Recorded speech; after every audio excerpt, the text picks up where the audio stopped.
আব্বাজান আমার আম্মার কাছে আমার সালাম পৌঁছাইয়া দিয়েন, আমাকে তাড়াতাড়ি জবাই করে দেন, আর বাড়ি যাইয়া আমার আম্মারে আমার সালাম জানাইয়ে।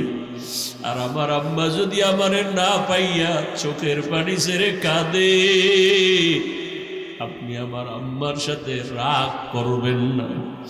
ও বাবা আমার, হাত পাও ভালো করে বেঁধে নেন, আপনার চক্ষু দুইটাও বাঁধেন, আপনার চোখের নজর যেন আমার দিকে না পড়ে। ইব্রাহিম নবী যখন ছুরি চালায় একটুও পশম কাটে না। ইসমাইলের কয় বাবা আর একবার চেষ্টা করে আসো, আল্লাহ বুঝি আবার বেজার হয়ে গেলেন নাকি। এবার নিয়ত করছি রক্ত হাতে না লাগা পর্যন্ত ছুরি চালাইতেই থাকবো। ও আল্লাহর বান্দারা, কেমন ঈমান, কেমন আমার মালিকের মোহাব্বত। সন্তানের ছুরির নিচে রেডি আমার মাওলার হুকুমের জন্য। এবার ইসমাইলকে যখন নিয়ত করছে রক্ত হাতে না লাগা পর্যন্ত ইসমাইলের ছাড়বে না।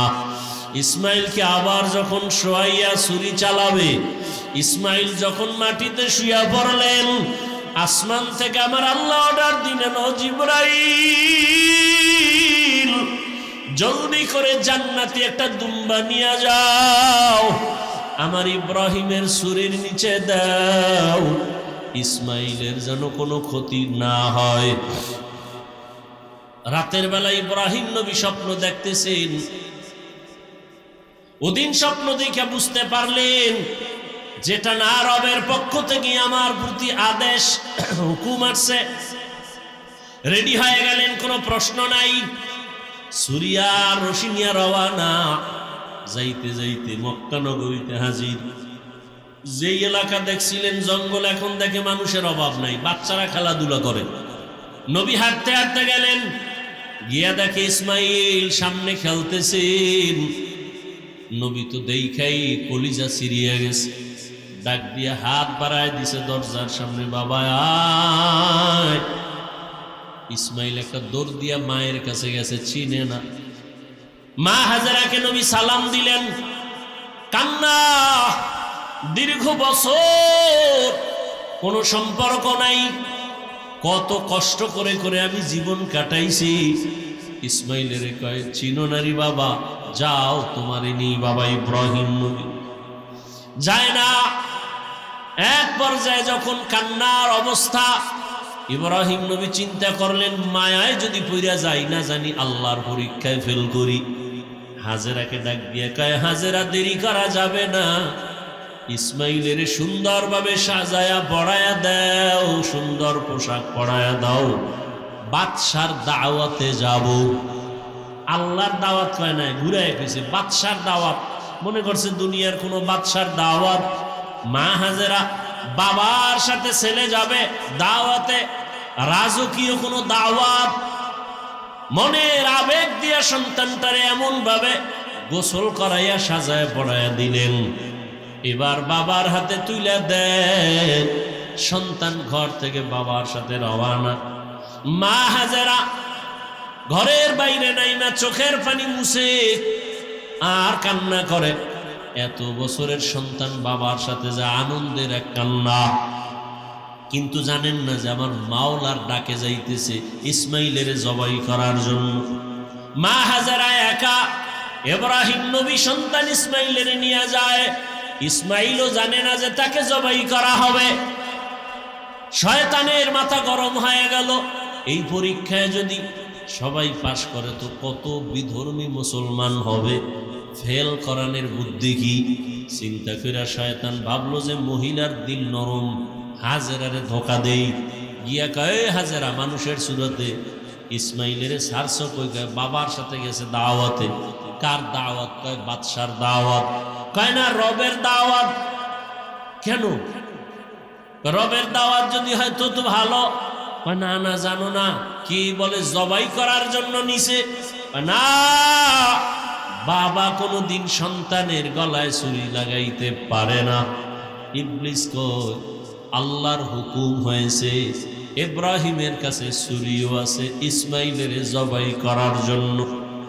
এই কথা শুনে হাজেরা কান্না করে বলে, ইবলিস, যদি কথা সত্যই হয়, আমার রব যদি হুকুম দেয় এখান থেকে তুই চলে যা, আমি হাজেরার এক ইসমাইল কেন, আরো যদি ইসমাইল থাকে আমি রবের জন্য রাস্তায় ফিলাই দিব, আল্লাহর পথে দিতে আমি প্রস্তুত আছি। শয়তান পারল না, ধোকা দিয়া চলে গেল ইব্রাহিম নবীরে ধোকা দিতে, ইসমাইলেরে দিতে গিয়া ইসমাইলেরে কয়, তোর বাবা তোরে জবাই করবে, কই যাও? ইসমাইল ডাক দিয়া কয়, বাবা আপনি কি আমাকে জবাই করতে নেন? ইব্রাহিম নবী বলে, শয়তান ধোকা দেয়, তাড়াতাড়ি পাথর মারো।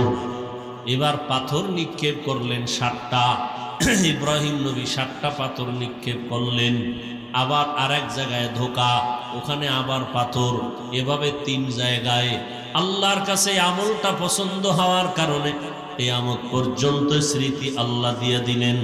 হাজী সাহেবরা এই 3 জায়গায় পাথর না মারলে একজন হাজির হজ কবুল হবে না। এবার চলে গেলেন মিনা বাজারে, সন্তানকে জবাই করে দেওয়ার জায়গা।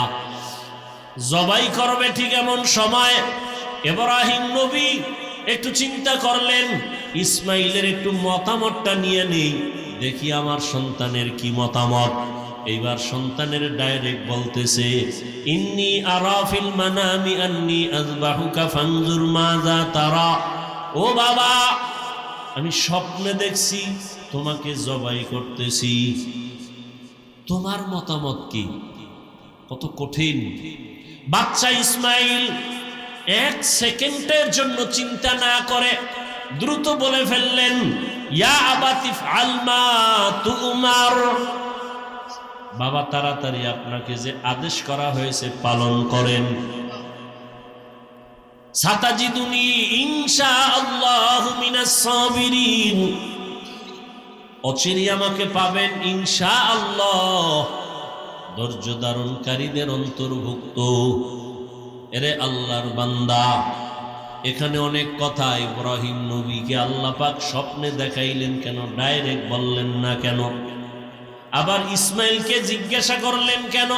আল্লাহর হুকুমের বেলায় জিজ্ঞাসা করলেন কেন? এখানে তো জিজ্ঞাসা করার কোনো যুক্তিকতা নাই, আল্লাহ অর্ডার করছে পালন করো। আবার ইসমাইল স্বপ্নের কথাটাকে এত গ্যারান্টি দিল কেন? অনেক কথা এখানে। ইসমাইল নবী বললেন, আব্বা যান, আমাকে দ্রুত আপনি যা দেখছেন হুকুম পালন করেন। বাবাই বলছে, আমি স্বপ্নে দেখছি জবাই করতে। ইসমাইল বলে, আপনাকে যে হুকুম দেওয়া হয়েছে তা পালন করেন। দেখছে স্বপ্ন, কিসের হুকুম? 13 বছরের সন্তান। অনেক কথা এখানে, হিকমত, এগুলোর জবাব এখন দেওয়ার সময় নেই। ইসমাইল বইলেই চোখের পানি ছেড়ে দিয়েছে।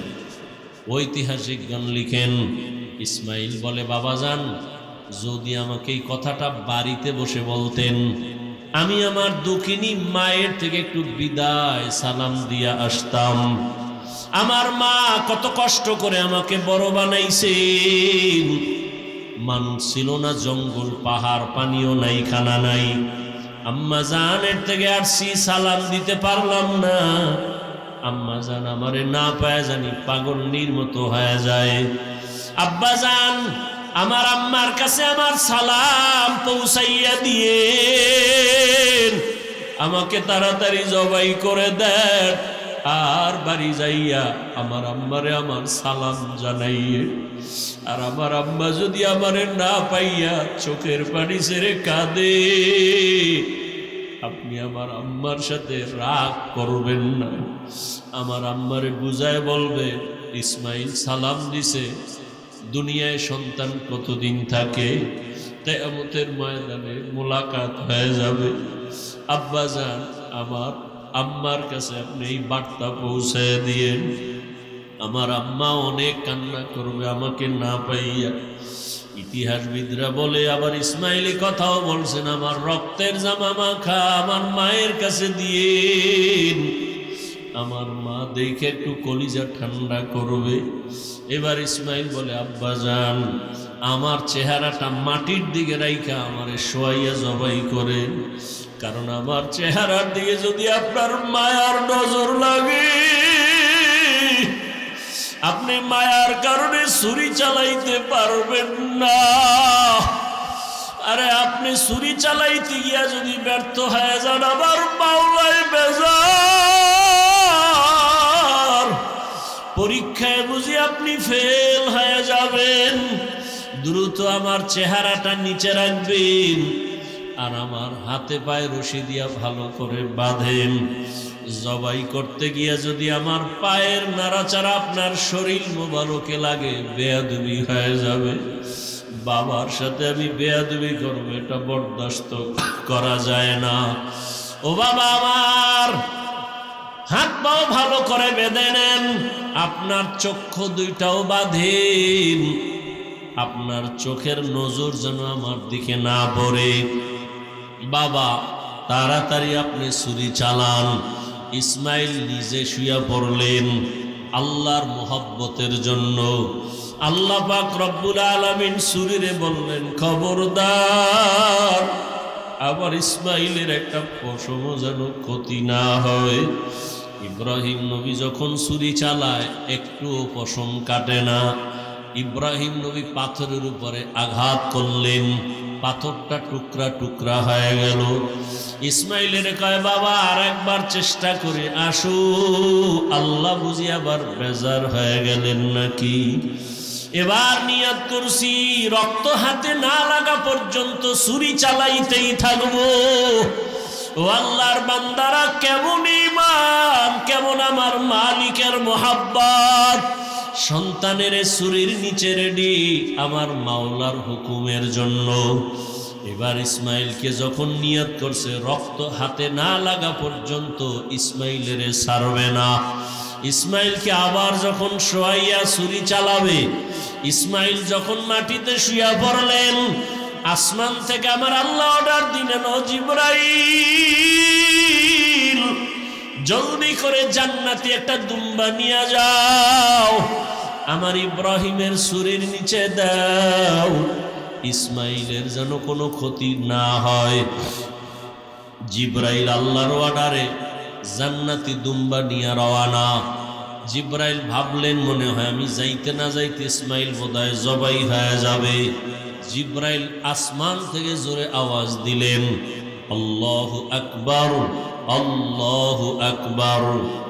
এইভাবে আওয়াজ দেওয়া মাত্র ইব্রাহিম নবী আসমানে তাকাইয়াও তিনি আওয়াজ দিলেন, ইসমাইলও আওয়াজ দিলেন, লা ইলাহা ইল্লাল্লাহু আল্লাহু আকবার।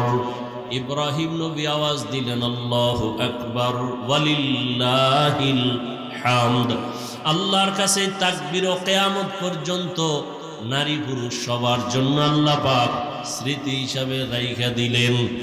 9 তারিখ জিলহজ মাস, ফজর থেকে চালাও, নারীরা পুরুষেরাই তাকবীর পড়বা, আল্লাহু আকবার, আল্লাহু আকবার, লা ইলাহা ইল্লাল্লাহু আল্লাহু আকবার ওয়ালিল্লাহিল হামদ। প্রত্যেক ফরজ নামাজের পরে একবার করিয়া নারীও একবার, পুরুষেও একবার। নারীরা আস্তে আওয়াজে, পুরুষেরা একটু জোরে আওয়াজ দিয়া পড়বে। 13 তারিখ পর্যন্ত আল্লাহ পাক এই পছন্দের আওয়াজকে জারি রাখলেন কিয়ামত পর্যন্ত। ইসমাইলের দুম্বা যখন জিবরাইল আসতেছে, ইব্রাহিম নবী যখন ছুরি চালায়, ইসমাইলের সরাইয়া দুম্বা দিয়া দিলেন। হঠাৎ করে দেখে রক্ত লেগে গেল, চোখ খুলে তাকায় দেখে অচেনা একটা জানোয়ার জবাই হয়ে গেল। আল্লাহর পক্ষ থেকে আওয়াজ আসতেছে, আল্লাহ বলেন, ওয়ানাদাইনাহু আইয়া ইব্রাহিম কদ সাদ্দাক্তার রুইয়া ইন্না কাযালিকা নাজজিল মুহসিনিন।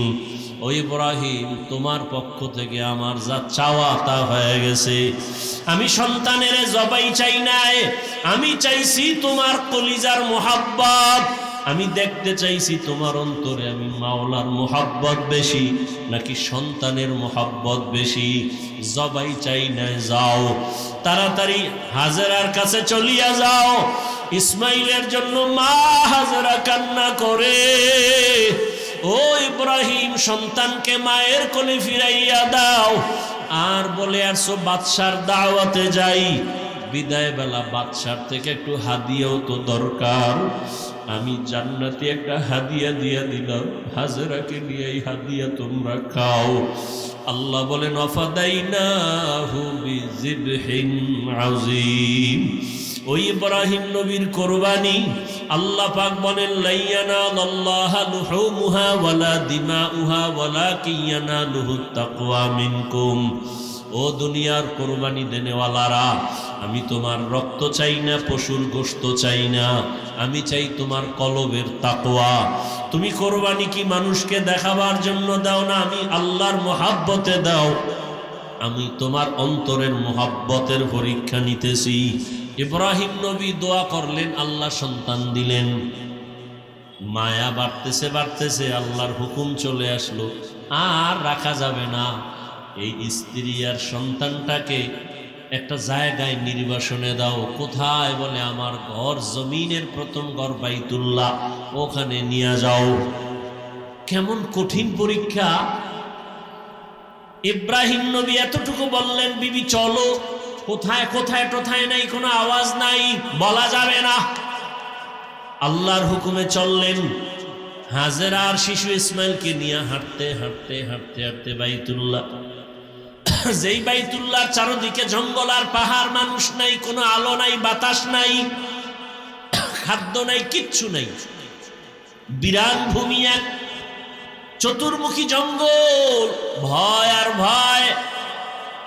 সেখানে হাজেরাকে রাইখা, শিশু ইসমাইলকে রাইখা পয়গম্বর ইব্রাহিম এবার বাড়ির দিকে রওয়ানা। কথাও বলা যাবে না, কত কঠিন পরীক্ষা আপনি চিন্তা করছেন। এবার হাজেরা জিগায়, যখন যাইতে আছে ডাক দিলেন, হে আল্লাহর নবী, আমাদের এখানে রাইখা আপনি কই যান? নবী কোনো আওয়াজ নাই, নিষেধ, মুখ খোলা যাবে না। পেছন দিক দিয়া ধরলেন, আস্তিনটাকে ধইরা যখন দাঁড় করাইলেন, আমাদের রেখে যান কেন? নবী চুপ। এক পর্যায়ে কথা যতই বলে নবী আওয়াজ দেন না। মা হাজেরা শেষ সময় বলেন, আমাদের যেখানে রাইখা যাইতেছেন, এটা কি আপনার ইচ্ছা নাকি রবের হুকুম? এহেনেও জবান খোলা যাবে না। মাথা নাড়ায় ইশারা দিলেন, হ্যাঁ রবের হুকুম। তাও মুখে বলে নাই। আল্লাহ কেমন কঠিন পরীক্ষা! শুধু ইশারায় জবাব দিলেন, হ্যাঁ আল্লাহর হুকুম। এ কথা বলা মাত্র হাজেরাও তো যেমন তেমন বান্দি না, নবীর সোহবাত। বিদায় বেলা বলেন, পয়গম্বর আপনি চলে যাবেন, দুঃখ নাই, তবে শিশু ইসমাইলের রাইখা গেলেন, একটু পানি আছে, আর কিছুই নাই, আমাদের জন্য একটু দোয়া করবে। এখানে জঙ্গল, চারিদিকে পাহাড়, খানা দানা নাই, কোনো মানুষ নাই, আমি একটা মাত্র মহিলা মানুষ, আবার বাচ্চাটাও আমার শিশু, আপনার কাছে কিছুই চাই না নবী, আমাদের জন্য একটু দোয়া করিয়েন। আর যদি মাঝে মাঝে একটু মনে চায়, আমি হাজেরার খবর নেওয়ার প্রয়োজন নাই, আমার সন্তান ইসমাইলের খবর নিয়ে যাইয়েন, মাঝে মাঝে আসবেন। নবী কথা বলা নিষেধ। এবার চলতেছেন, হাজেরা এখানে বসে আছেন, চিন্তায় পড়ে গেলেন, এই জঙ্গলে কোনো মানুষ নাই, পাহাড়, আমি একা ইসমাইলের নিয়ে কেমনে থাকবো? আল্লাহর কাছে দোয়াও করেন। ইব্রাহিম নবী উইঠা পাহাড়ে উঠে নিচে নামলেন, নাইমা আল্লাহর দরবারে হাত উঠায় দোয়া করা শুরু করলেন। রব্বানা ইন্নী আসকানতু মিন যুররিয়্যাতি বিওয়াদিন গায়রি যি যারইন ইনদা বাইতিকাল মুহাররম রব্বানা লিয়ুকিমুস সালাতা ফাজআল আফইদাতাম মিনান নাসি তাহবি ইলাইহিম ওয়ারযুকহুম। নবী দোয়া করলেন। দোয়া করিয়া তিনটা কথা বলে গেলেন, হে আল্লাহ, তোমার দরবারে তিনটা দোয়া করে গেলাম। আমার সন্তান, আমার স্ত্রী এখানে আছে, তুমি বাসস্থানের মানুষের ব্যবস্থা করে দিও এবং তুমি তাদের রিজিকের পানির ব্যবস্থা করো এবং তাদের খানার আয়োজন তুমি ফল ফ্রুটের ব্যবস্থা করিও। নবী দোয়া করে চলে গেলেন সিরিয়ায়, সারাকে নিয়ে জীবন কাটায়। হাজেরার ইসমাইল এখানে কেউ নাই, চতুর্মুখী জঙ্গল পাহাড়। ইসমাইলের পানি পান করাইতে করাইতে শেষ হয়ে গেল, কিচ্ছু নাই, চারদিকে কোনো পানিও নাই।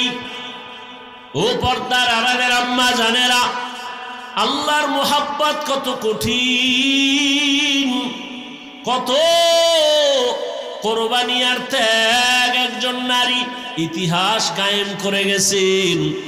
আম্মা জান হাজেরা আলাইহা সালাম কি পরিমাণ ত্যাগ স্বীকার করলেন, স্বামীর সাথে রাগও করলেন না। যখন জানতে পারলেন আমার আল্লাহর হুকুম, তখন আর কোনো আওয়াজ দিলেন না, বরং চোখের পানি বলে বললেন, ও স্বামী, আল্লাহর দরবারে দোয়া করবেন। ইব্রাহিম নবী তো দোয়া করে চলে গেলেন, এখন ইসমাইলের বাচ্চা মানুষ কান্না ক্ষুধা, মা হাজেরার দুগ্ধ নাই, এক পর্যায়ে পানিও শেষ হয়ে গেল, নিজেও খানা পান না, বাচ্চারও খানা দিতে পারে না, এমন কঠিন হালাত। বাচ্চা ক্ষুধার তৃষ্ণায় কান্নার আওয়াজ। এক পর্যায়ে মা হাজেরা মাঝে মাঝে নিজের জিহ্বাটা ইসমাইলের মুখের মধ্যে দিয়ে দেয়, দেখে জিহ্বার লালাও নাই। মায়ের চোখে পানি, কোথায় যাবে? জঙ্গলের ভেতরে। আল্লাহর কাছে বলে, আল্লাহ রাস্তা খুলে দেন। ইসমাইল ও বাচ্চা শুয়ে শুয়ে কান্না করে।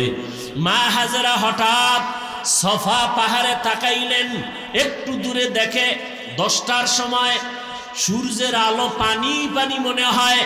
মা হাজেরা একটা দৌড় দিলেন, দৌড়াইয়া পাহাড়ে উঠে দেখে বালু, সূর্যের আলোতে চিকচিক করে, আসলে পানি না। ওখানে গিয়ে আবার তাকাইলেন মারোয়া পাহাড়ে, মারোয়ায় তাকায় দেখে আবার পানির মতো দেখা যায়, আবার দৌড় দিলেন, গিয়া দেখে বালু, সূর্যের আলো পেয়ে চিকচিক করে, পানি না। আম্মা জান হাজেরা আল্লাহর মোহাব্বতে, বাচ্চার ক্ষুধার তৃষ্ণায় এভাবে কয়েকটা দৌড় দিছেন, ওই পাহাড় থেকে এই পাহাড়ে। আল্লাহর কাছে মা হাজেরার দৌড় এত ভালো লাগছে, জিব্রাইলের কয়, জিব্রাইল সাক্ষী থাক, কিয়ামত পর্যন্ত আমার হাজেরার স্মৃতিটা আমি কায়েম রাখতে চাই। দুনিয়ার জমিনে যারা আমার ঘর জিয়ারত করতে আসবে, বাইতুল্লাহ জিয়ারত করতে আসার পর আমার হাজেরা যেই পাহাড়ে দৌড় মারছে, ওই জায়গায় গিয়া যদি আমার হাজি দৌড় না দেয়, আমি কোনো হাজির হজ কবুল করব না। নবীজি বাইতুল্লাহ তাওয়াফ কইরা এর পেছনে সফা মারোয়ার সাই করা লাগে, 7টা দৌড় দেওয়া লাগে। এখান থেকে শুরু করে আবার ওই পাহাড়ে 1, ঘুরে আসবে 2, ঘুরে যাবে 3, আবার আসবে 4, আবার যাবে 5, আবার আসবে 6, আবার যাবে 7। অনেক কষ্ট, অনেক কষ্ট। নবীজিও জীবনের শেষ হজ সফা মারোয়ায় সাই করতে গিয়া আক্ষেপ কইরা কয়, আম্মাজান যদি দৌড় না দিতেন, আমার তো এই দৌড়ানটা লাগতো না, অনেক কষ্ট লাগতেছে। আল্লাহ কয়, ও নবী, হাজেরার দৌড় আমার কাছে বড় ভালো লাগছে, এই জন্য আমি কিয়ামত পর্যন্ত স্মৃতির আকার করে দিলাম। দৌড়াচ্ছে দৌড়াচ্ছে, শেষ সময় হঠাৎ শুনে বাচ্চার চিৎকারের আওয়াজ। মা হাজেরা তাকায় দেখে ইসমাইল এত জোরে চিৎকার দিল কেন? স্বাভাবিক কান্নার থেকে আরো জোরে চিৎকার। মা হাজেরা দৌড়ে গিয়ে দেখে ইসমাইলের পানি, পায়ের নিচ দিয়া পানির ফোয়ারা, এত পরিমাণ পানি উঠতেছে। মা হাজেরা এবরানি ভাষা, ওই সময়ের ভাষায় ওই পানিটারে চতুর্দিক থেকে একটা আওয়াজ দিছেন। আওয়াজটাও আল্লাহর কাছে ভালো লাগছে, ঝম ঝম, তার অর্থ হলো থাম থাম। আল্লাহর কাছে শব্দটা পছন্দ হয়ে গেছে। শব্দটা ওই সময়ের ইব্রানি ভাষা, আল্লাহর কাছে পছন্দ। কিয়ামত পর্যন্ত এই পানির নাম হয়ে গেল কি? জমজম। এরে আল্লাহর বান্দা, শুধু জমজম পানি নিয়ে যদি আলোচনা করি অনেক সময় এই বরকতের পানি হাজার হাজার কোটি মিলিয়ন ট্রিলিয়ন বিলিয়ন পানি দুনিয়ার হাজি সাহেবরা নেই, যেখানে পানি ওই সময় ছিল এখনো কমেও না বাড়েও না। সাহাবায়ে কেরাম রহমতের নবীকে জিজ্ঞাসা করলেন, ইয়া রাসূলুল্লাহ, জমজম পানির তলা কই? নবী বলেন, জমজম পানির তলা হাউজে কাউসারের সাথে। আরো জোরে বলো। এত বরকতের পানি কোন জিনিস দাঁড়াইয়া পান করা নিষেধ, তবে জমজমের পানি দাঁড়ায় পান করো। জমজমের পানির প্রায় 25টার মতো উপকার আছে। কত দামি পানি! ওলামায়ে কেরাম লেখছেন জমজম পানিটা কাউসারের থেকেও দামি, কারণ পৃথিবীর শ্রেষ্ঠ ব্যক্তি রহমতের নবী মেরাজে যখন যাইতেছেন, আল্লাহর নবী বলেন, আমাকে জমজম কূপের পানি দিয়া ওযু বানাইলো, আমাকে শোয়াইলো চিৎভাবে, আমার বুকের মাঝখান থেকে চিরলো, ভেতর থেকে কলবটাকে বের করে স্বর্ণের পেয়ালায় রাখলো, জমজমের পানি দিয়া ধুইলো, আবার ভেতরে রাখলো, আবার চাপ দিল, এমনি আবার হয়ে গেল, সেলাই লাগলো না, রক্ত গেল না, ব্যথাও পেলাম না। এইভাবে আমার অপারেশন হয়েছে কুদরতের। এটাকে বলে open heart. Open heart surgery করে লাভ দিও না, মাস্তানিয়ার বাহাদুরি অহংকারী করো না। রহমতের নবীকে আল্লাহ ওপেন হার্ট সার্জারি 4 বার করে দেখায় দিয়েছেন। এটা তোমার বাপ দাদার বানানো না, আল্লাহ আগেই ওপেন হার্ট সার্জারি রসুলকে করেছেন। ইব্রাহিম যখন বললেন, ইন্নী যাহিবুন ইলা রব্বি সায়াহদিন, আমি আমার রবের পথে রওনা দিয়েছি, রব আমার জন্য রাস্তা খুলে দিবেন অচিরেই। রব্বি হাবলি মিনাস সালিহিন, ইব্রাহিম নবী বললেন, হে আমার রব, আমাকে একটা নেককার সন্তান দান করেন। ফাবাশশারনাহু বিগুলামিন হালিম, আল্লাহ পাক রব্বুল আলামিন বললেন, অতঃপর আমি সুসংবাদ প্রদান করলাম একজন বিচক্ষণ ধৈর্য ধারণকারী বান্দার এক বাচ্চার। ফালাম্মা বালাগা মাআহু সাইয়া ক্বালা ইয়া বুনাইয়া, অতঃপর যখন দুইজন পৌঁছলেন নির্দিষ্ট জায়গায়, বাপ তার বেটাকে বললেন, ও আমার সন্তান, ইন্নী আরা ফিল মানাম, আমি ঘুমের মধ্যে দেখতেছি, আন্নী আযবাহুকা, তোমাকে জবেহ করতেছি, ফানজুর মাযা তারা, বলো তোমার কি মতামত। ক্বালা ইয়া আবাতি ইফআল মা তু'মার, সন্তান বললেন, হে আমার বাবা, আপনি যা দেখেছেন হুকুম আসছে, সে হুকুম আপনি পালন করেন। সাতাজিদুনি ইনশাআল্লাহ, আমাকে আপনি অচিরেই পাবেন, আল্লাহ যদি কবুল করেন, মিনাস সাবিরিন, ধৈর্য ধারণকারীদের মধ্য থেকেই। তেলাওয়াতকৃত আয়াতের তরজমা শেষ। হাদিস পড়েছি, নবীজি বলেন, লা তাআতা লি মাখলুকিন ফি মাসিয়াতিল খালিক, আল্লাহকে অসন্তুষ্ট করে পৃথিবীর ভিন্ন কারো আদেশ নিষেধ মেনে নেওয়া হারাম। আল্লাহকে অসন্তুষ্ট করে মা বাবার কথা মানা হারাম। আল্লাহকে অসন্তুষ্ট করে পীরের কথা মানা হারাম। আল্লাহকে অসন্তুষ্ট করে নেতার কথা মানা, নেত্রীর কথা মানা হারাম। এক কথায় দুনিয়ার সব বেজার হয়ে যাবে, কোনো দুঃখ নাই, আল্লাহকে বেজার করা যাবে না। কাকে বেজার করা যাবে না? কিন্তু আমরা বেশি আল্লাহকে বেজার করি। পর্দা করলে আমার আল্লাহ খুশি, আত্মীয় স্বজন বেজার। এখন আপনার পরীক্ষা, নিজে যাচাই করে দেখেন আপনার অবস্থা কি। পর্দা করলে আল্লাহ খুশি হবেন, আত্মীয় স্বজন বেজার হবে। এখন আপনি কি আল্লাহকে খুশি রাখিয়া পর্দা করলেন, নাকি আত্মীয় স্বজনকে খুশি রাখতে গিয়া পর্দা লঙ্ঘন করতেছেন? আপনার ঈমানের কি হালাত? কোনো মুফতি সাহেবের ফতোয়ার প্রয়োজন নাই, নিজে নিজে হিসাব করেন। দাড়ি রাখলে আমার আল্লাহ খুশি হবেন, আত্মীয় স্বজন বেজার হবে। এখন আপনি আত্মীয় স্বজনকে বেজার করছেন নাকি আল্লাহকে বেজার করছেন? আপনার ঈমানের হিসাব আপনিই করে নেন। ওমরে ফারুক বলেন, হাসিবু আনফুসাকুম ক্বাবলা আন তুহাসাবু। হিসাব, আসল হিসাবের আগে নিজে হিসাব মিলাও।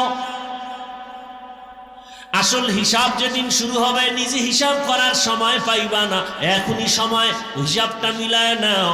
কই ছিলাম, কই আছি, কোথায় যাব, কই আমার শিশুকালের হালাত, কই আমার কিশোরের হালাত, কই আমার যৌবনের হালাত, কই আমার যৌবনকালের বন্ধুরা কই গেল? ডানে তাকায় দেখি অনেক খেলার বন্ধু নাই, বামে দেখি লেখাপড়ার অনেক বন্ধু নাই, আমার আপনজন অনেকেই চলে গেল। আমার কি হালাত?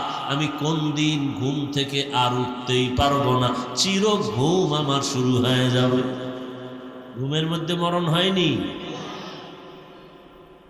ঘুমের মধ্যে চির ঘুম হয়ে যাবে। মা ডাকবে, কেউ সাড়া দিবে না, বলবে বাবায় মারা গেছে। এই তো দুনিয়া। কার পেছনে ঘুরে বান্দা? একটা খবর আমাকে শুনাইলো একজনে, 5 বছর আগে, 5 বছর আগে এই বিদেশিরা, ভালো করে শুনো, স্বামী থাকে বিদেশ আর স্ত্রী দেশে বৈশা দেবরের সাথে, স্বামীর ভাইয়ের সাথে লাইন ফাইন কইরা এমন অপরাধে জড়িত হলো কেউ জানে না। Free mind. কি মাইন্ড? ধরা খাইলে কার ডন্ট মাইন্ড। আরে কপাল ঘুরছে রে, ঘরে ঘরে জেনা জেনা জেনা। যেই পরিমাণ জেনা চলে ঘরে ঘরে, রুমে রুমে, সারা রাত মোবাইলের মাধ্যমে, চোখের জেনা, কানের জেনা, হাতের জেনা, জবানের জেনা। যেই পরিমাণ অপরাধ চলে ঘরে ঘরে, রুমে রুমে। ছেলে এক রুমে ঘুমায় মোবাইলে সারা রাত জেনা, ঘুমাবে ফজরের আগে। মেয়ে আর এক রুমে মোবাইল নিয়ে জেনা, স্বামী এক রুমে মোবাইল নিয়ে জেনা, স্ত্রী মোবাইল নিয়ে ব্যস্ত সারা রাত। কারণ দিনে ছিল ব্যবসার ঝামেলা, চাকরির ঝামেলা, দোকানের ঝামেলা, ফ্রি ছিল না। রাতটা পাইছে ফ্রি, মোবাইলের হক আদায় করে সারা রাত শুয়া শুয়া। ঠিক নেই? যেই পরিমাণ অপরাধ করে, উচিত ছিল ঘুমের মধ্যে মাওলার গজব দিয়া চেহারাটা শুকরের মতো, বানরের মতো বানায়া দেওয়া। কেন দেন না আমার আল্লাহ? এত গুনার পরেও রহমতের নবীর উম্মত হওয়ার কারণে দেন না। রহমতের নবীর উম্মত হওয়ার কারণে আল্লাহ পাকে গজব দেন না। দিলে তো 1 সেকেন্ডের ব্যাপার, মাঝে মাঝে দেয় তো। সিডার কত নামে বেনামে সব ধ্বংস হয়ে যায়। চিত্রাং নামের এক প্রলয়ঙ্কারী ঝড় কয়েক বছর আগে আপনাদের এই পার্শ্বের এলাকা কুমিল্লা জেলার ঘটনা। ছেলেটা যুবক, বিয়ে করছে, মাত্র একটা বাচ্চা। বিদেশের যত টাকা পয়সা কামাই করে আইনা দেশে একটা বিল্ডিং করছে, 2 তলা বিল্ডিং, ডুপ্লেক্স। আগামী শুক্রবার বিল্ডিং এ ঢুকবে, হুজুরগো দাওয়াত দিছে। পাশে একটা টিনের ঘর, রাতের বেলা টিনের ঘরে ঘুমাইছে। চিত্রাং নামের প্রলয়ঙ্কারী ঝড় এসে একটা গাছ ফালাইছে। একই চকির মধ্যে স্বামী আর স্ত্রী, যুবক যুবতী আর বাচ্চাটা, একটা গাছ পইরা 3 জনের বুকে চাপ লাইগা জাগায় শেষ। আগামী শুক্রবার ঢুকবে বিল্ডিং এ। जिंदगी में बंदगी तू कर नहीं, जिंदगी में बंदगी तू कर नहीं, जिंदगी बे बंदगी शर्मिंदा है, जिंदगी बे बंदगी शर्मिंदा है। বাংলাদেশ পিছায়া নাই, একটা অপরাধ কইরা কেউ পার পায় না। এর পরেও যে কেন অপরাধ করে, তা কেমন অপরাধ? জবাই করে ফেলে, মা সন্তানকে জবাই করে, সন্তান মাকে জবাই করে। ওই যে দেবরের সাথে সম্পর্ক, স্বামী বিদেশ থেকে আসছে, কি জানি হইয়া লাগছে, স্ত্রীর সাথে তর্ক, স্ত্রী একটা জোরে ধাক্কা দিছে, দেওয়ালে লাগছে, বাড়ি পড়ে গেছে, রক্তক্ষরণ হইছে, হসপিটালে নিয়ে কোনো রকম বাসায় আসছে, আবার ঝগড়া করতে করতে দেওরে মিলা স্বামীটার স্ত্রী সহ রাতে মেরে ফেলছে। মেরে ফেইলা কম্বল দিয়ে পেঁচাইয়া খাটের তলে লাশ রাখছে 2-4 দিন। রাখার পরে গন্ধ আসবে, এজন্য অনেক দূরে রাতের বেলা নিয়ে গেছে, কচুরি পানা পানি একেবারে গভীরের মধ্যে নিয়ে রাখছে। এইবার সবাই জিজ্ঞাসা, তোর স্বামী আইলো গেল কই? কয় ইমার্জেন্সি বিদেশ গেছি গে। এদিক যে ঘটনা কেউ জানে না, কিন্তু আমার মাওলার ধরা বড় কঠিন। দুনিয়াটা এত আপডেট হয়ে গেছে, কেউ নাই, অপরাধের খবর কেউ জানে না, কিন্তু ধরা খেয়ে যায়। 5 বছর আগে অন্যায় করছে, আজকে ধরা খাইল। 7 বছর আগে অপরাধ করেছে, কেউ জানে না, কিন্তু আজকে ধরা খেয়েই গেল। এরকম অহরহ চলছে। যুবকরা এগুলি দেখে না, সারা রাত দিন আকাম করতে করতে সময় কাটায় মোবাইলে, এই জিনিস দেখে না। কিসের বাহাদুরি? আল্লাহ, সামনে কোরবানি, বরকতের মাস, জীবনটা হেলায় কাটায় দিলেন, আল্লাহর আদালতে কি নিয়ে দাঁড়াবেন? অথচ আল্লাহর প্রিয় গোলাম যারা আম্বিয়ায়ে কেরাম, তাদের কত কঠিন পরীক্ষা দিয়া দুনিয়ার জীবন কাটাইলেন। আমাদের নবীর কঠিন পরীক্ষা, দুনিয়াতে আসার আগে বাবা হারায় ফেললেন, 6 বছরে মা হারায় বড় অসহায় হয়ে গেলেন। একদিন আর 2 দিন না, যেই রহমতের নবী দোয়া করলে সাথে সাথে কবুল, ওই রহমতের নবী না খাইয়া পেটে পাথর বেঁধেছে। 3 বছর পর্যন্ত রহমতের নবীকে গৃহবন্দী করে রাখছে, পানি দেয় না, খানা দেয় না। সেই রহমতের নবী আমার গাছের পাতা ছিঁড়ে ছিঁড়ে খায় আর পেটের ক্ষুধা নিবারণ করে। কেমন রহমতের নবী, এত কষ্ট করেছেন। আবার অন্য নবীদের কষ্ট সারা জীবন বয়ান করলে শেষ হবে না। মুসা নবীর কষ্ট, ঈসা নবীর কষ্ট, ইব্রাহিম নবীর কষ্ট, আইয়ুব আলাইহিস সালাম তো রোগে পুরা জিন্দেগি শেষ, পোকা পুরা বডির মধ্যে পোকা। ইউনুস নবী মাছের পেটে। উযায়ের আলাইহিস সালামকে 100 বছর পর্যন্ত এরকম মাঠের মধ্যে পড়ে রইছে, মইরা গেছে। 100 বছর পরে আল্লাহ আবার জিন্দা করে দিছেন। আল্লাহ কয় উযায়ের কতক্ষণ ছিলা? কয় 1 দিন বা এর কিছু কম। কোরআনের আয়াত। উযায়ের বলে 1 দিন বা এর কম, কয় না 100 বছর চলে গেছে।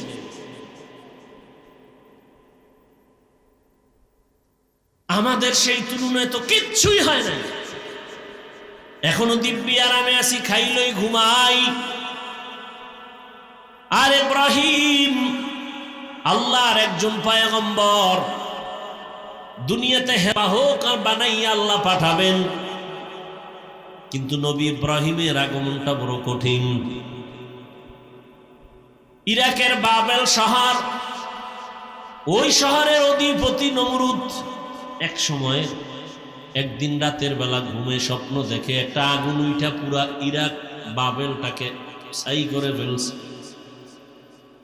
ঘুম থেকে উঠা নমরুদ বলে, গণকরে ডাকো, গণকরে ডাক দাও, আমি যে স্বপ্ন দেখলাম আগুন, ভয় পাইলাম, কি এটা?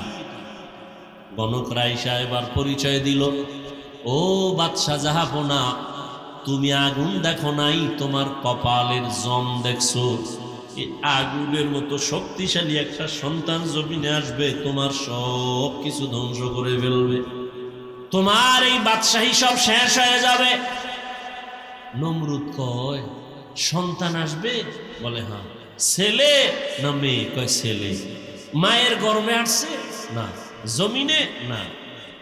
তাড়াতাড়ি তাহলে আশাটাই বন্ধ করে দাও। নমরুদ রেড অ্যালার্ট দিয়ে দিল, স্বামী আর স্ত্রী এক জায়গায় ঘুমাতে পারবে না, ছেলে সন্তান জমিনে এখন আসা বন্ধ।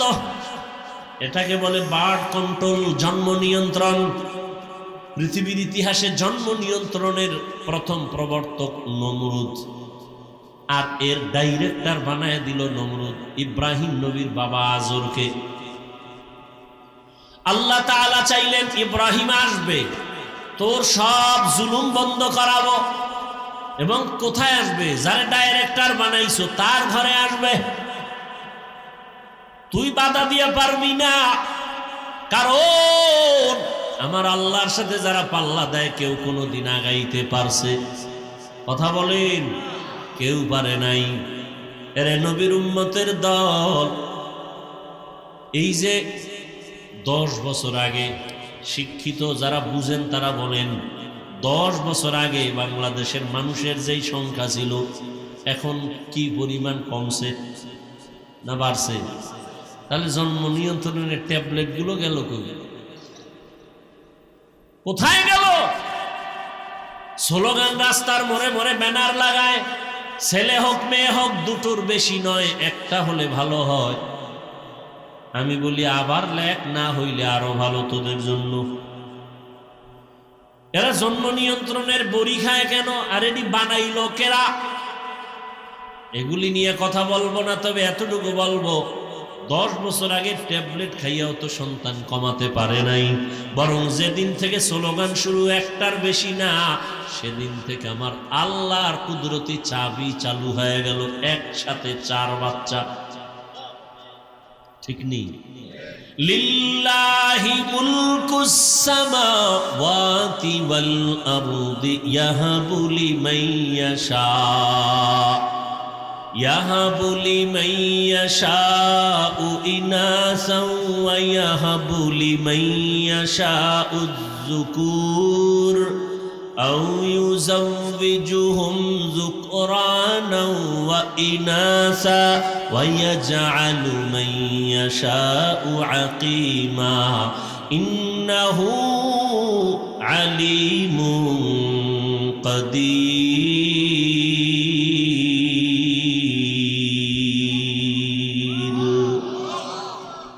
আল্লাহ তাআলা বলেন আসমান জমিনের ক্ষমতা আমার, আমি চাইলে কাউকে ছেলে দেই, কাউকে মেয়ে দেই, কাউকে দোনোটা দেই, কাউকে কোনোটাই দেই না। ক্ষমতা কার?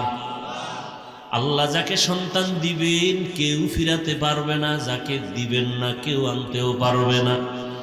ইব্রাহিম দুনিয়াতে আসবে আল্লাহর সিদ্ধান্ত। আজরের ডাইরেক্টরের ঘরে ইব্রাহিম চলে আসলেন। ইব্রাহিম আস্তে আস্তে বড় হলেন। আমি সংক্ষেপে শেষ করতেছি, সেরে সেরে যাচ্ছি। ইব্রাহিম বড় হইয়া আল্লাহকে চিনেন না, সবাই দেখে মূর্তি পূজা করে, মূর্তিরে সেজদা দেয়, বাবাও দেয়, এদেশের ক্ষমতার রাষ্ট্রে যারা তারাও দেয়। এখন ইব্রাহিম আল্লাহর পরিচয় একা একা নিলেন। আল্লাহ তাআলার কুদরত দেখে আসমানের দিকে তাকায়া আল্লাহর পরিচয় নেয়, জমিনের দিকে তাকাইয়া পরিচয় নেয়, সূর্যের দিকে তাকায় আল্লাহর পরিচয় নেয়। রবের পরিচয় নিয়া আল্লাহ তাআলা তাকে ঈমানের দৌলত এমন ভাবে দান করলেন, এক পর্যায়ে বাবাও টের পাইয়া নমরুদও টের পেয়ে গেল। এক পর্যায়ে ইব্রাহিমের উপর অত্যাচার শুরু হয়ে গেল। অত্যাচারের এক পর্যায়ে তাকে মেরে ফেলার জন্য রেডি। কেমনে মারবে? কয় এমনি ঠাস করে মারবো না, জাগাত মারবো না, ধুকে ধুকে মারবো। বলে কেমনে ধুকে ধুকে মারবো? কয় অগ্নিকুণ্ড সাজাইয়া আগুনের মধ্যে ফেলাও, পুরাইয়া তারপরে মারবো। তাকাইয়া তাকাইয়া দেখবে কেমনে তার জীবনটা নষ্ট হয়। অগ্নিকুণ্ড সাজাইল বিশাল এরিয়া নিয়া। ইব্রাহিম আলাইহিস সালামকে আগুনের মধ্যে ফেলবে। এখন আগুন জ্বালাইছে, এত পরিমাণ তাপ কেউ কাছে যাইতে পারে না। এখন ওখানে ফেলবে কেমনে? বা চরখা বানাও, চরক গাছ লাগাও, ওই গাছের রশিতে বাইদা ঘুরায় ঘুরায় ঘুরায় ঘুরায় ফালাইয়া দিব। বানলো, চরখা বানাইয়া ইব্রাহিম নবীর সাথে রশি দিয়া বাইদা টানা শুরু করলো।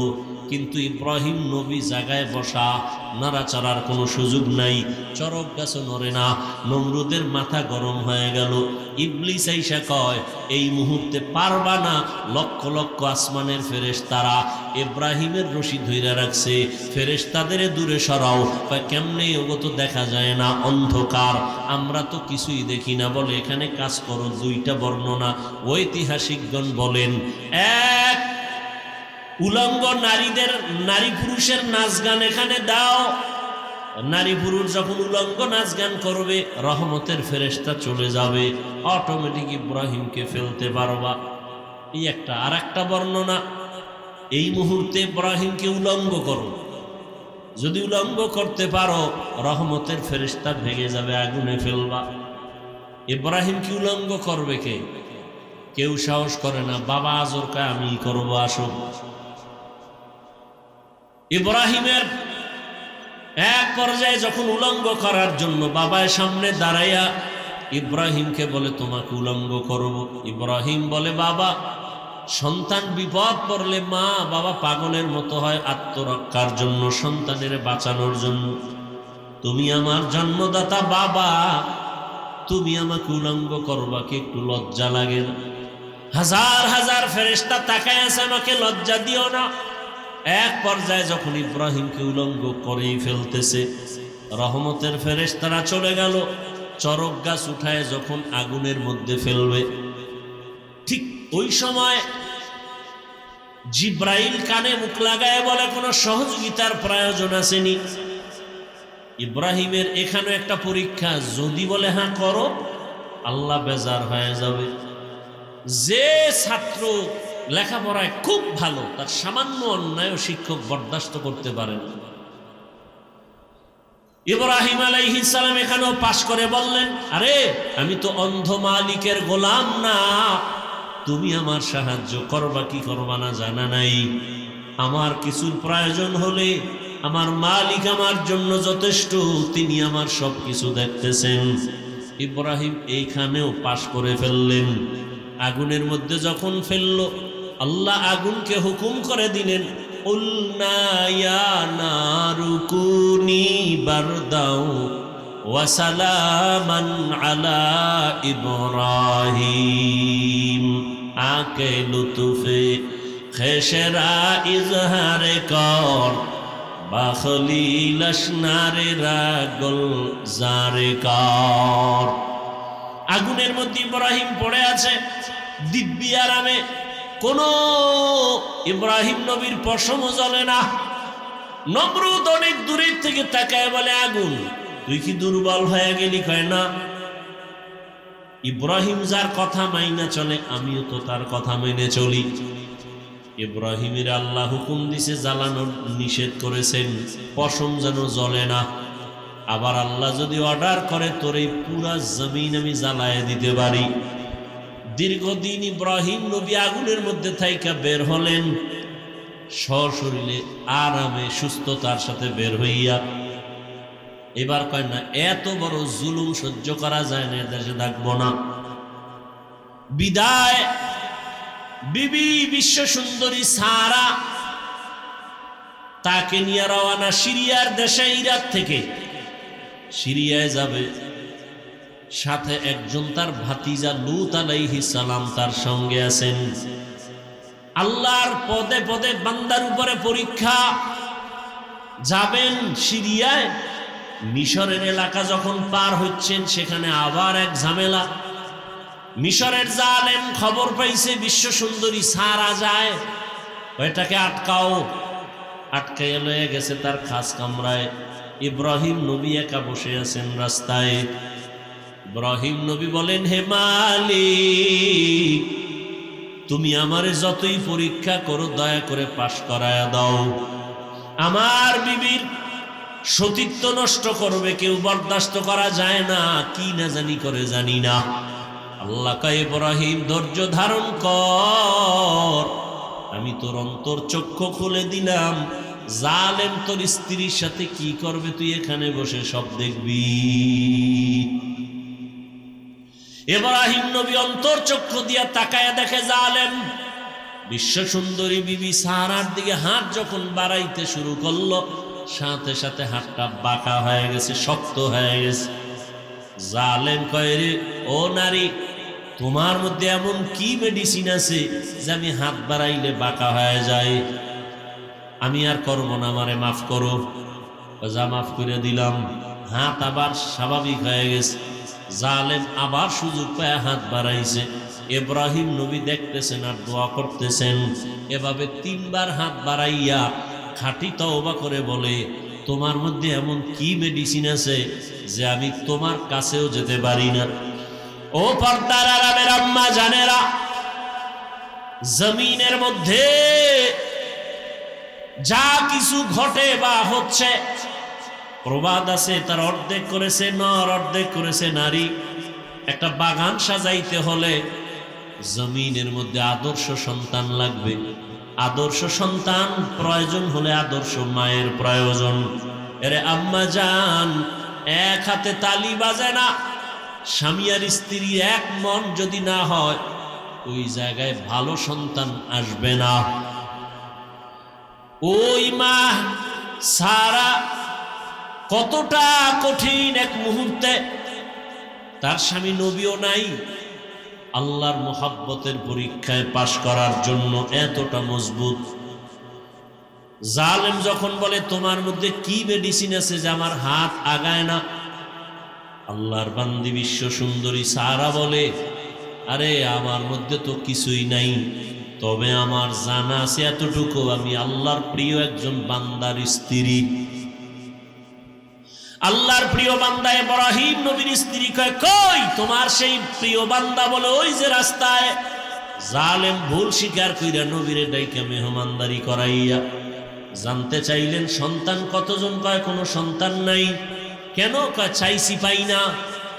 তখন হাজেরা নামের আল্লাহর বান্দি তাদের কাজের জন্য রাখছিল, দিয়া দিছে খেদমতের জন্য, যাও হাদিয়া দিয়ে দিলেন। এক পর্যায়ে সারার খেদমতের জন্য হাজেরারে নিয়ে রওয়ানা, সিরিয়ায় যাবে। সারা ইব্রাহিম নবীর সাথে বিবাহের জন্য দিয়া দিলেন। হাজেরার সাথে নবী ইব্রাহিমের বিবাহ হয়ে গেল। বিবাহ হইয়া সংসার চালায়, সন্তান নাই। ইব্রাহিম আলাইহিস সালামের 80 বছর পার হয়ে গেল। আল্লাহর কাছে একদিন দোয়া করে, রব্বি হাবলি মিনাস সালিহিন। একজন নবী হইয়া আল্লাহর কাছে দোয়া করে ভালো সন্তানের জন্য। আর আপনার আমার কি হালাত? সন্তান চাইলে হবে না, আল্লাহর কাছে ভালো সন্তানের কামনা করতে হবে। ও আল্লাহ, একটা নেককার সন্তান দাও। 10টা সন্তান হলে কি লাভ হবে যদি সন্তানের কারণে মা বাবার হাতে হ্যান্ডকাপ লাগে, পুলিশে ধরে, মানুষ যদি গালাগালি করে, সন্তানের কারণে মা বাবার ইজ্জত যদি নষ্ট হয়, এমন সন্তান 10টা হলেও লাভ নাই। আর একটা সন্তানের দ্বারা মা বাবার সম্মান যদি বেড়ে যায়, এমন এক সন্তানও যথেষ্ট। দোয়া করলেন, আল্লাহ পাক বললেন, সুসংবাদ দিলেন, অপেক্ষায় থাকো, একটা ভালো সন্তান দিচ্ছি। ফাবাশশারনাহু বিগুলামিন হালিম। 80 বছরের উপরে বয়সে সন্তান আল্লাহ দান করলেন। নাম রাখলেন ইসমাইল।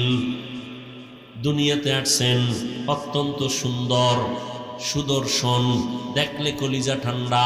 আবার বুড়া বয়সে সন্তান পাইছে, কত মায়া। আল্লাহ পাকের পরীক্ষা আবার শুরু হয়ে গেল। সন্তানের মায়ার কারণে আমি মাওলার মোহাব্বতের মাঝে নাজারি দেওয়াল হয়ে যায়, পর্দা পড়ে যায়। কত হাজি সাহেব, কত গাজী সাহেব, কত পীর সাহেবের মুরিদ, কত তাবলিগওয়ালা তাবলিগ করে, পীরের কাছে যায়, কিন্তু খবর নিয়ে দেখি অনেকের মাইয়া এখনো বেপরদায় কলেজে দৌড়ায়। ছেলেটা এনজিওতে চাকরি করে, হারাম টাকা, সুদের টাকা কামাই করে। এরকম বহু টুপিওয়ালায় জমিনে আছে না নাই? সন্তানের মোহাব্বতে আল্লাহর মোহাব্বত ভাটা পড়ে গেছে। আর আল্লাহ সাহায্য করবে, এত সোজা। সন্তানের মোহাব্বত আল্লাহ এর জন্য সতর্ক করছেন, সাবধান। ইয়া আইয়ুহাল্লাযীনা আমানু লা তুলহিকুম আমওয়ালুকুম ওয়া আওলাদুকুম আন যিকরিল্লাহ। সম্পদ আর সন্তান থেকে সতর্ক, তোমাকে আমি মাওলার জিকির থেকে যেন দূরে সরায় না দেয়। ইন্নামা আমওয়ালুকুম ওয়া আওলাদুকুম ফিতনাহ, সাবধান। রহমতের নবী বলেন এই জমজম পানি আমরা পিপাসা নিবারণ করি পানি দিয়া, পেটের ক্ষুধা নিবারণ করি কি দিয়া? খানা দিয়া। জমজম পানি এতটা দামি যেই পানিটা পান করলে ক্ষুধাও থাকবে না, পিপাসাও থাকবে না। জমজম পানি বান্দা তুমি ঔষধ হিসাবে ব্যবহার করো। ঔষধ কেমন ঔষধ? তোমার বিশ্বাস যেমন তেমন। কেউ যদি বলে আমি কোন ঔষধ খাবো না, আমার জমজম আমার ঔষধ, যেমন নিয়ত করবে ফলাফল তেমন। বরকতের পানি মা হাজেরাও পান করলেন, বাচ্চাটারও দিলেন, ক্ষুধাও নাই, পিপাসাও নাই। একটা দোয়া কবুল হয়ে গেছে। আর এক দোয়া ছিল মানুষ যেন এখানে এসে বসতি বানায়।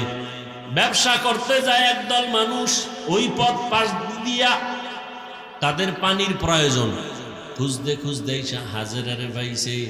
জমজম পাইয়া কই পানি আমরা নিমু, কেন এটার মালিক আছে। কে? বলে আমি। কয় যে পানি যে নিবা দিমু, তবে শর্ত কি? তোমরা এখানে ব্যবসা বাণিজ্য করে বাসস্থান করো, পানি নাও, যত পারো নাও, এখানে থাকবা, বাড়িঘর করবা, বসবাস করবা। এবার সব রাজি হয়ে গেল।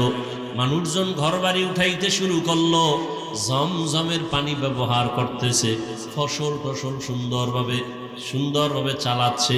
এখন অনাবাদী এলাকা আবাদী হতে চলল। জমজম পানি নিয়া সবাই ব্যবহার করে, মানুষজনও ভরে গেল। আর একটা দোয়া করছিল, আল্লাহ কুদরতের দ্বারা রিজিকের ব্যবস্থা করে দাও। এই যে জমজমের পানি, কেউ কেউ বলে ইসমাইলের শিশুর পায়ের আঘাতে উঠছে। মা হাজেরা তো দৌড়ায় পাহাড়ে, ইসমাইল যে চিল্লে পানি উঠছে টের পায় না, দূর তো। মাঝখানে একটা আওয়াজ আসছে, আওয়াজ গাইবি। হাজেরার কানে কোথার থেকে আওয়াজটা আসলো? নজর করে দেখে বাইতুল্লাহর থেকে আওয়াজ। দৌড়ায় গিয়ে দেখে পানি। মুফাসসিরিনে কেরাম বলেন এটা ইসমাইলের পায়ের আঘাতের পানি না, জিব্রাইল আমিন পাখা দিয়ে জোরে আঘাত করেছেন, পানি উঠা শুরু হয়ে গেছে। মা হাজেরা এখন মোটামুটি ভালো অবস্থান, বাবার তো খবরই নেই। এবার রিজিক চাইছেন, ফল। জিব্রাইল আমিনের মাধ্যমে আল্লাহ একটা বিশাল বড় ফলের বাগান তায়েফের ময়দানে নিয়ে আল্লাহ ব্যবস্থা করে দিলেন। 12 মাস তায়েফের ময়দানের ফল, 12 মাস।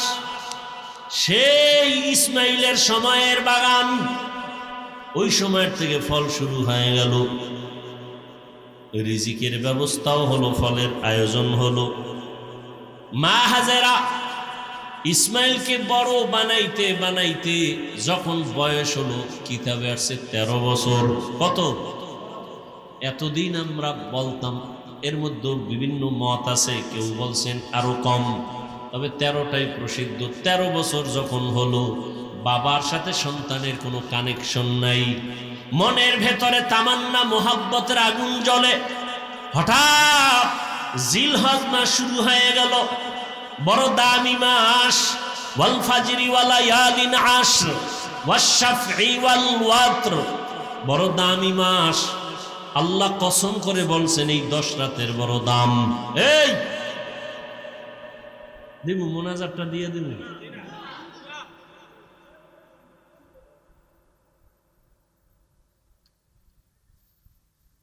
কপাল করলে কি করে যাই করবে, আকাম কোনো কাম নাই। বাইরে মোবাইল চালাইব, নিলে আড্ডা দিব। ওই একদল তো আড্ডা দিতেই আছে দোকান ভাড়ে। এর কপাল পুড়ছে। আল্লাহ হেদায়াত দান করুন। আমিও কাইটে কাইটে দিয়ে আইছি, আর শেষ করে দিব অল্প টাইম। কোথায় রাখছি কথা? জিলহজ মাস শুরু হয়ে গেল, 1, 2, 3। হ্যাঁ, আজকে তো চাঁদ উঠছে না? জিলহজ মাসে কোরবানি যারা দিবে, কত কথা খাওয়া যায়। বাইতুল্লাহ যারা হাজী সাহেব ওখানে হজে গেছে, এই হজ শেষ কোরবানি দেওয়া পর্যন্ত, চাঁদ উঠার থেকে কোরবানি দেওয়া পর্যন্ত নখ কাটবে না, চুল কাটবে না, কিছুই কাটা যাবে না। আমরা বাইতুল্লাহ যেতে পারি না, যারা কোরবানি দিবেন, যারা দিবেন না সবাই এই আমলটা করি, অন্তত একটু বাহানা করবেন যে ওখানে যেতে পারি না, তবে হাজীদের সাথে একটু মিল করলাম। নখ চুল কিছুই কাটবেন না কোরবানি করার পরে। এর দ্বারা অনেক ফজিলত, মাওলার কুদরত। ওই বলছিলাম না, বাইতুল্লাহ মাওলার পাগলামির জায়গা, মাওলার আশেকের ইশক আর পাগলামির জায়গা বাইতুল্লাহ। দেখেন না, এই যে গোসল করবে হাজিরা, সাবান লাগানো যাবে না, তেল লাগানো যাবে না, যত ময়লা সয়লা নিয়ে এলোমেলো থাকো ততই আল্লাহর কাছে ভালো। পাগল সাজো, পাগল বুঝে না একদল, ওটির তার মার আরো ছিঁড়ে গেছে, ছিঁড়া যাইয়া এবার আমার পিছে লাগছে। আমি মক্কার হাজিদের পাগল করেছি, ওরে এইটা হই না, আর একদল আরো ডবল পাগল হয়ে গেছে। হাফিজুর রহমান পাগল কইল কেন? তুই ডবল পাগল হইলি কেন? দুনিয়ার সব মানুষই তো পাগল। এখন কি যাবি? এখন যাইবে কোথায়? এতদিন বলছি মক্কার হাজিরা মাওলার পাগল, রাস্তার ল্যাংটা পাগল না। আজ বললাম দুনিয়ার সবটি পাগল, একটা মানুষ নেই পাগল ছাড়া। কেউ চেয়ারের পাগল, কেউ ক্ষমতার পাগল, কেউ নারীর পাগল, কেউ গাড়ির পাগল, কেউ সম্মানের পাগল, কেউ সৌন্দর্যের পাগল। একটা মানুষও পাগল ছাড়া আছে? সব পাগল। নামাজ নাই, রোজা নাই, যারা ক্ষমতার পাগল, আর ঘুমের ভিতরে ক্ষমতা, নামাজে দাঁড়াইল ক্ষমতা। যারা নারীর পাগল, 24টা ঘন্টা নারী নিয়ে জিকির আর ফিকির। আর যারা আমার মাওলার পাগল, এরা 24 ঘন্টা শুধু আমার মাওলাকে নিয়ে জিকির আর ফিকির চলে। ইয়া এলাই मुझसे मुझको दूर कर, ताके देखो मुझ में तुझको एक नजर।